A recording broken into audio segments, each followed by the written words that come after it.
if you want to start your music, is that you have to be original. I have seen a lot of things happening in the music lately, and people took it like it's something wrong, but I don't think it's really wrong. Whereby some people are accused of copying the song. It's there even in US. Somebody just, but if it takes a bit of your song, it should not be a problem. But I used to see like back then you used to sing dancehall, hip hop, and before you actually change, what happened? Well, music is music. I believe I started when I was a hip hop artist, and then from there I changed to afro dancehall. So from there I also turned into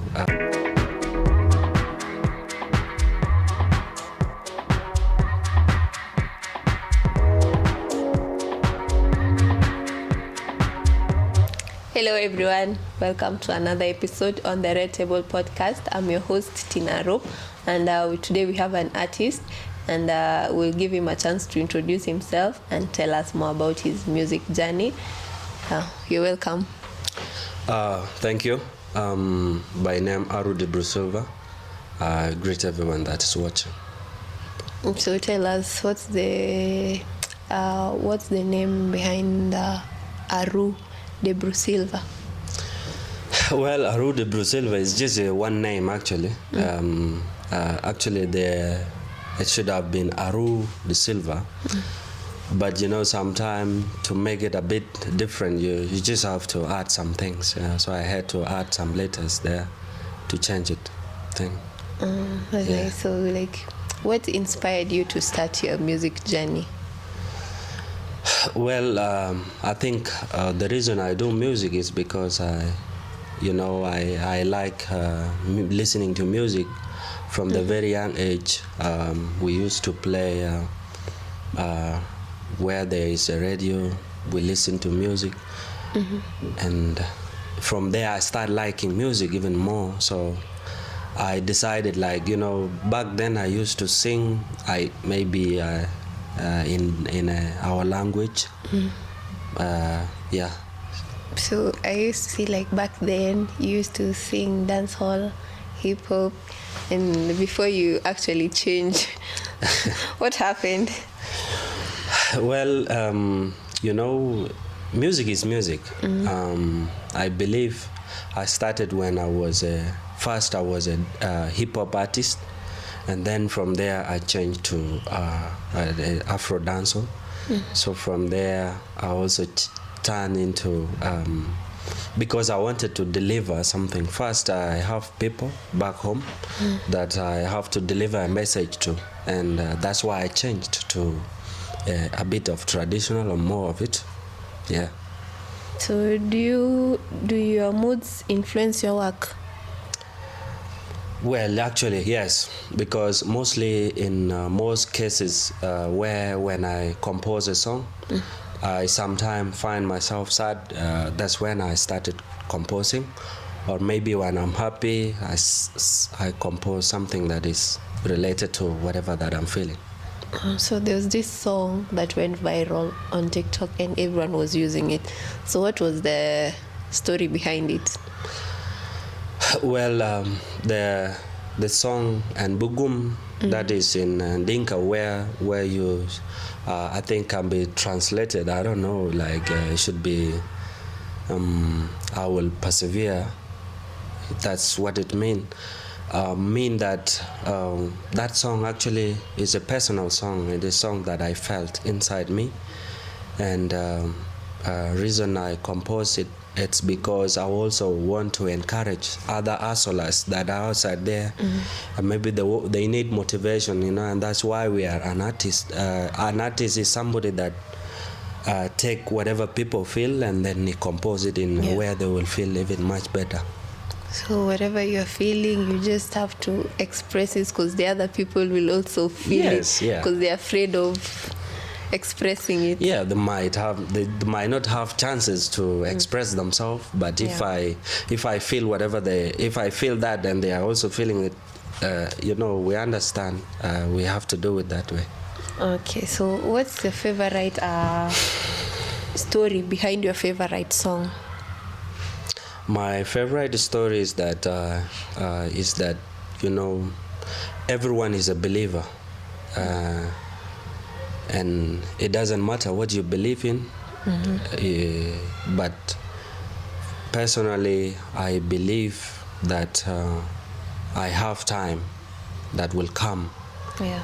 And all things will change. Things that I don't see now happening to me will be happening. So I'm just a believer.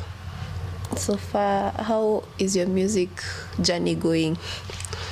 I think the music that I'm doing, the way it is going, I feel that I'm enjoying the journey that I'm on.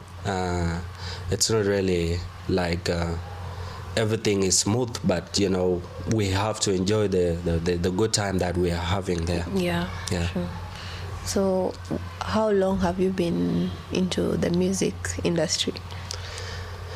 Well, I started my music back in 2017 December.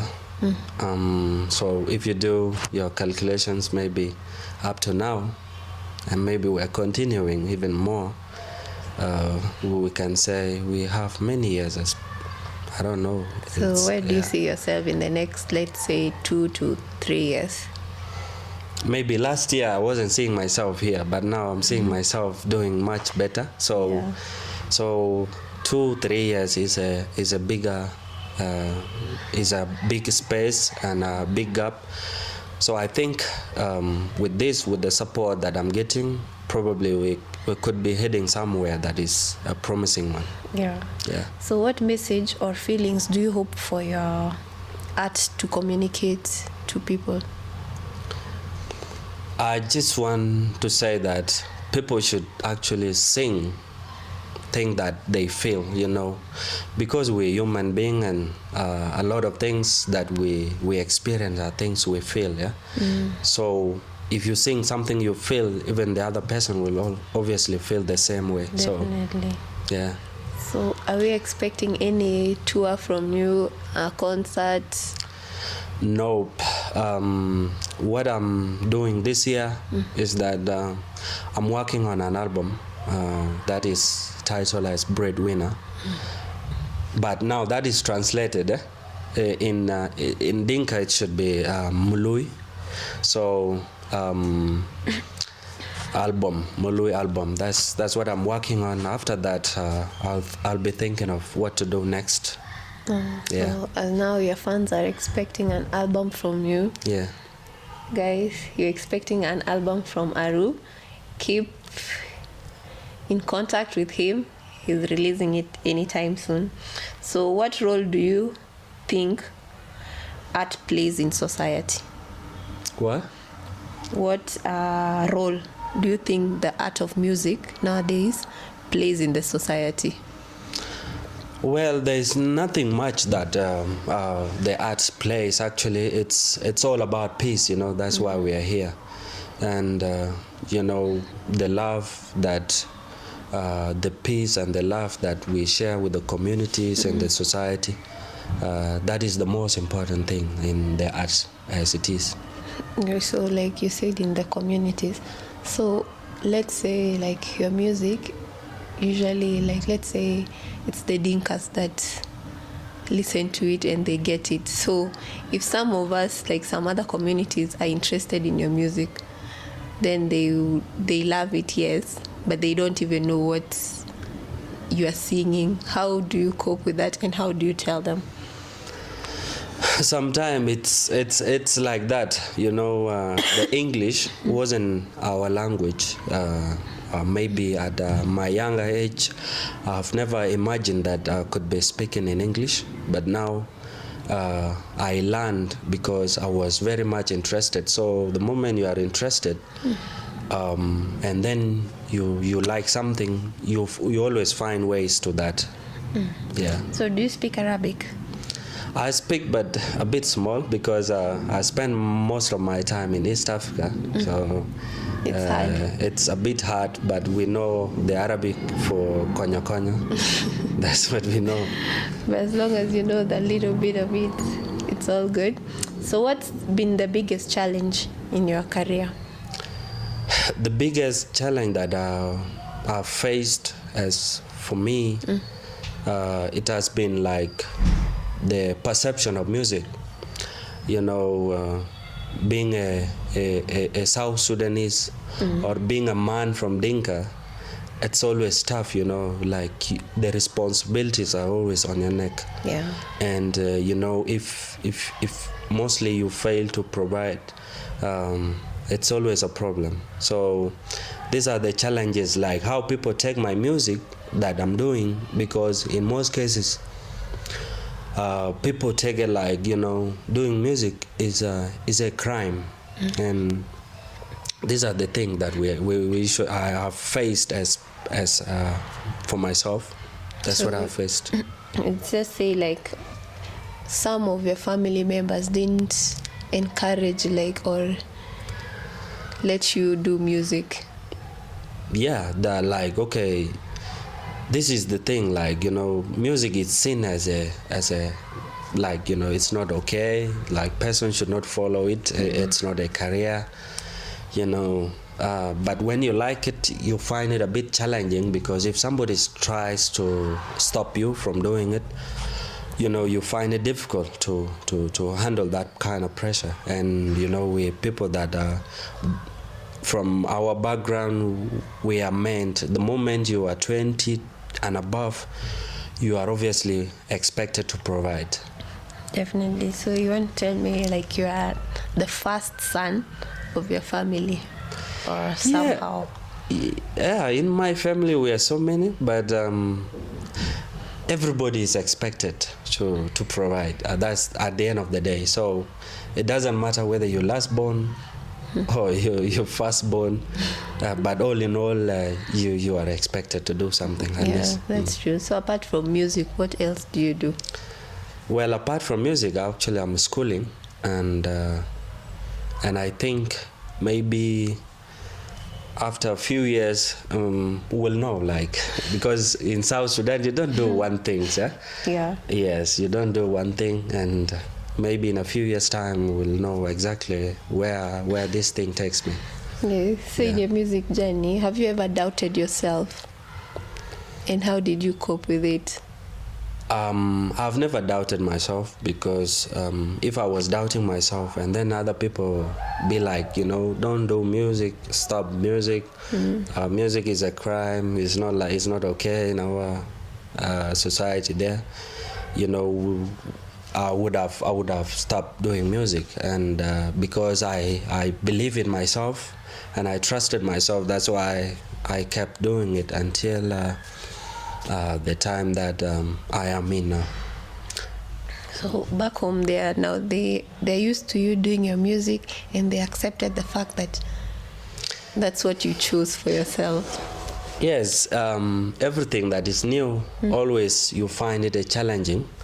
But for now, at least, you know, they know now where I'm going, because after knowing, like, I became somebody that maybe having listeners somewhere, they realize that, okay, this guy is supposed to be allowed to do whatever that he likes. Yeah.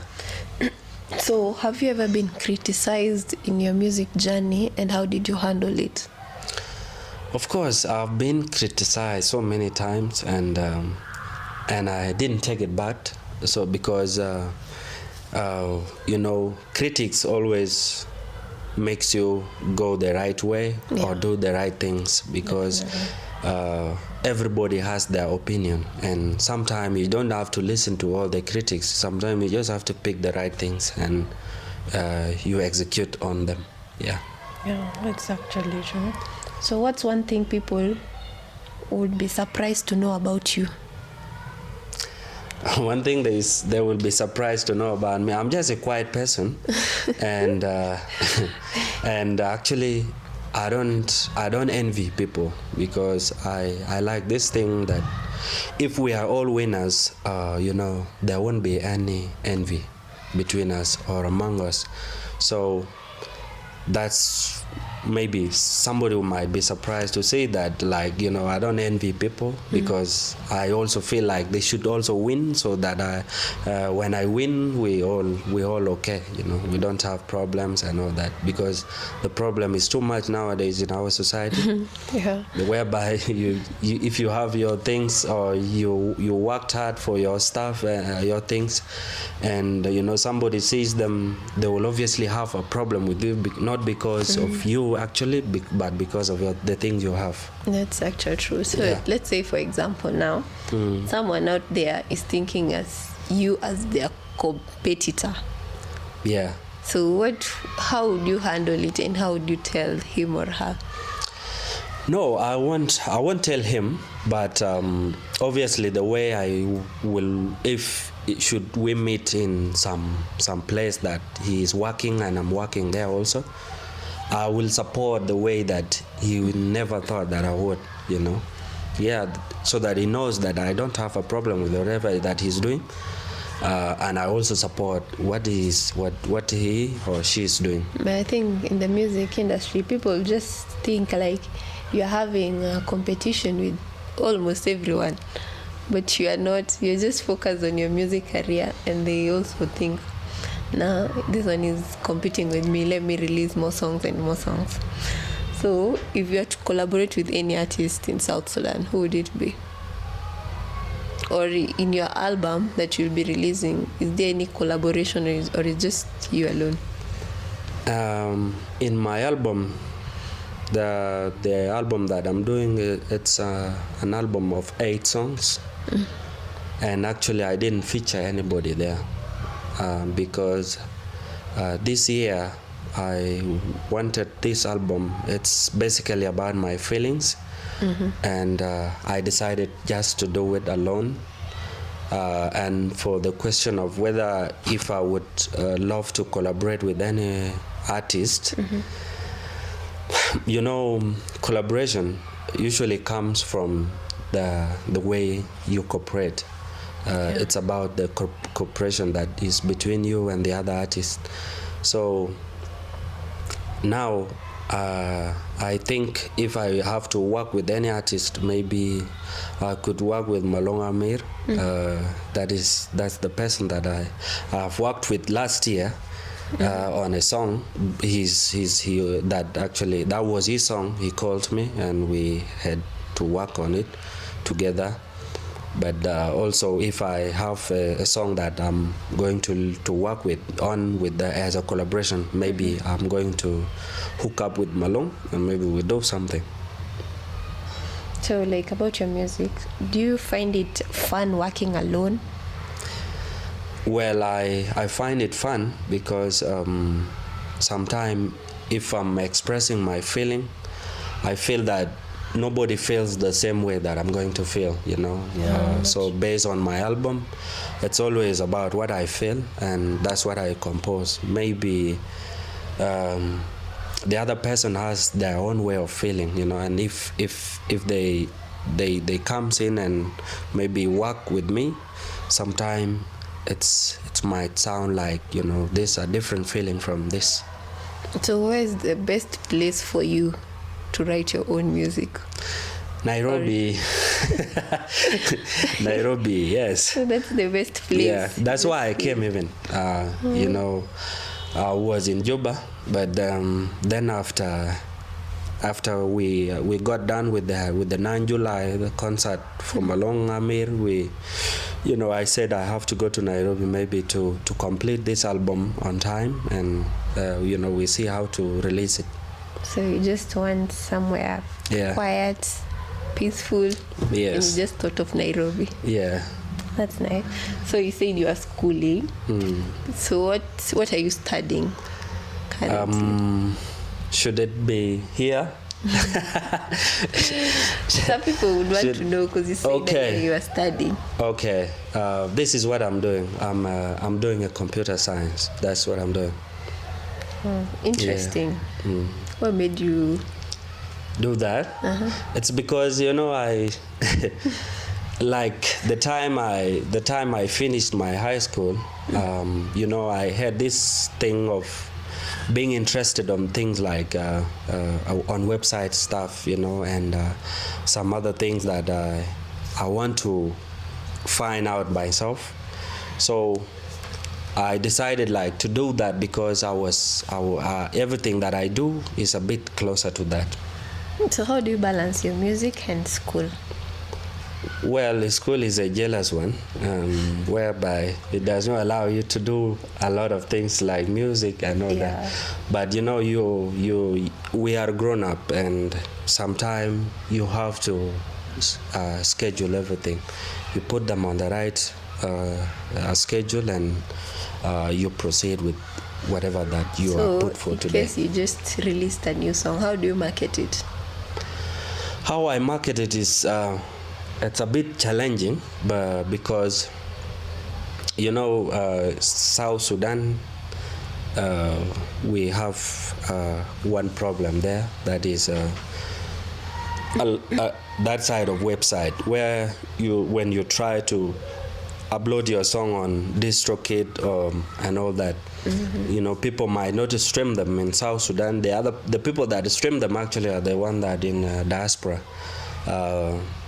So when we want to promote a song, it's always challenging actually, because we just have to maybe make some videos for the TikTok, make some videos for the YouTube, and then from there you wait, you see how the people will receive your things. So like, let's say you're releasing a music, would you release them as an audio, or are you expecting a video? One thing is that I have to make one video.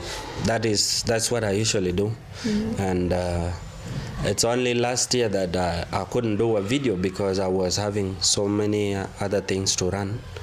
But this year, since I don't have a show that I've planned, I will obviously have some videos for this album. So you're expecting a video after the release of the album? Yeah. So before we go, how would you tell the young kids or youth that want to pursue music? Well, something that they should put in mind if you want to start your music is that you have to be original. I have seen a lot of things happening in the music lately, and people took it like it's something wrong, but I don't think it's really wrong. Whereby some people are accused of copying the song. It's there even in US. But if it takes a bit of your song, it should not be a problem. But the most important thing is that you have to be original. The words should be yours. Yeah. So that's all. Yeah. Be original. At least sample a bit of it, but be original. And could you please share your social media platforms?